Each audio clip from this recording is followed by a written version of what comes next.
কিরে টাকা দিলি গেলে টাকা দিলি গেলে হ্যাঁ কি বলছিস টাকা দিলি গেলে হ্যাঁ টাকা দিলি গেলে একদম এন্ন কুমার বড়া কিসে কিলে লাগে কিসে আড়ি দে তার টাকা দেলা দিছি তোর টাকা দিয়া লাগে কিন্তু তুই এত টাকা দিয়া লাগিস তুই ইয়ে কস ইয়ে কস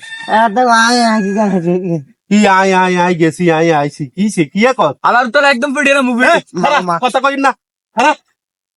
এত তো ঠিক মতো কথাই কইতে পারে না প্রতিবন্ধী তুই এত এভাবে মারাছিস কিনে ঘটনা কি আর নেতার সিলিন্ডার যাই গিয়ে আপনি তার টাকা দেলা দে কি জানতে হবে যত ঠিক মতো খারাইতে পারে না আরে বে টাকা দে আর হান দেলা দে আর ফুল আবার বড় বেদ দিবি প্রতিবন্ধী ওলা লাগা বেড়াই দিনি এখন টাকাই বেড়া বেড়াই দিবি যা তোর হাল আবার এত তোর কি ইচ্ছে তুই এত লোক ইয়ে করছিস দে আমি বুঝে মানে লাগি হ্যাঁ আমি কি বুঝে মানে লাগি মানে ইয়ে কর মানে আমি কাছে আমি বুঝতে পারি ওটা যা এটা কথা ঠিক কথা কইতে পারে না আসুদা ঘরে লই কেন আসি দুই কদে যা যাও